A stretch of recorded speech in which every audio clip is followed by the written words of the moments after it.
Hello everyone, I'm Mr. Furlong, and today we're talking fitness!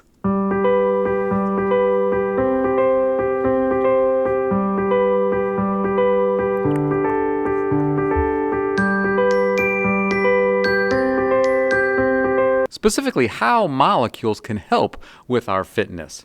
Now we know that cells can vary in the number and types of molecules that they have. And so these variations that we have are evident on both the cellular and molecular levels. So for instance, different organisms have differences in their molecular shapes. Organisms will have differences in the types of proteins, lipids, and carbohydrates that they have. They also have differences in the number of molecules present. Now, we know that variation can increase fitness. Now, remember, the definition of fitness is the ability for an organism to be able to survive and reproduce. And so those organisms that have a better fitness, maybe because of the molecules that they have, those are the genes that will be passed on to the next generation. Let's take a look at some examples of what I'm talking about here. We know that variations at the molecular level will allow the organism to respond to a variety of environmental stimuli. So here we see different molecules of chlorophyll. We have chlorophyll A, chlorophyll B, and I'm showing two different types of chlorophyll C. There's like 6 more types of chlorophyll C. But why? Why can't just one type of chlorophyll be enough? Well, each type of chlorophyll will absorb a different wavelength of light.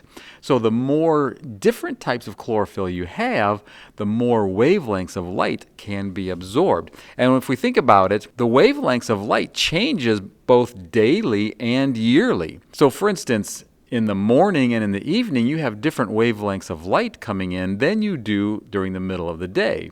The same is true about the spring, fall, and the summer. The way that the earth is tilted affects the wavelength of light that's hitting these plants. And so the more different types of chlorophyll the plants have, the more light that they're going to be able to absorb for photosynthesis to take place.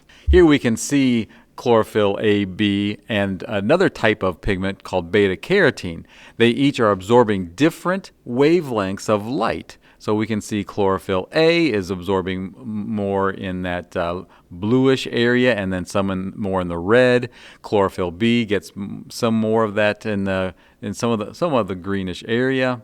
And beta carotene is absorbing some more in those orangish areas as well as some of those green areas. But notice the wavelength is very low in the green, which is why they appear green to us. Let's look at another example. The cell membrane of animal cells have cholesterol in them, but plant cell membranes don't. So that big yellow arrow is pointing to the cholesterol molecules in the cell membrane. Now, why is cholesterol important? Well, it helps to maintain the fluidity in the membranes. What is the fluidity, you ask? Well, let me tell you. It's the ability for the molecules to move. So remember, these proteins they're literally just kind of floating around in the cell membrane. They're not stationary. And that's going to be important because the cell membrane is allowing things to get in and out of the cell.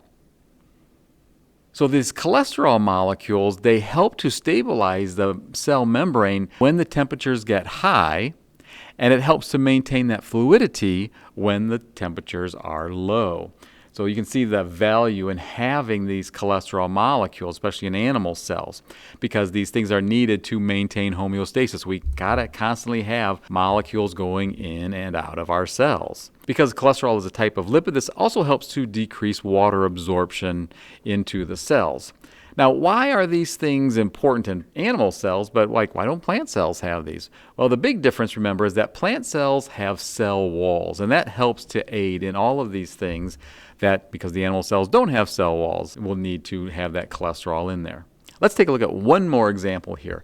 Hemoglobin is used to carry oxygen in the blood. Hemoglobin is made up of 4 subunits of proteins.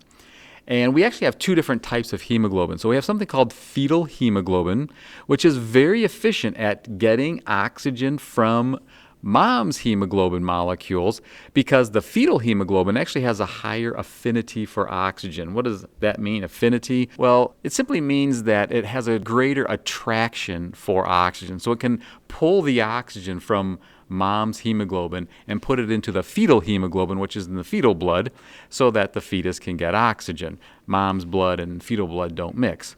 The adult hemoglobin does become more dominant at about the age of 6 months. after birth. And so we see something like this where that red line is showing adult hemoglobin, which starts out very low, and then as we get older, increases. The green line is representing the fetal hemoglobin. So while we are a fetus, it is going to be in higher amounts, but then at about 6 months or so, it starts to decrease, and we stop producing fetal hemoglobin altogether. So there's a look at how molecules can help aid in our survival and why in different organisms and different conditions we'll have to have different molecules in order to help them have a greater chance at surviving. And I'll see you in class.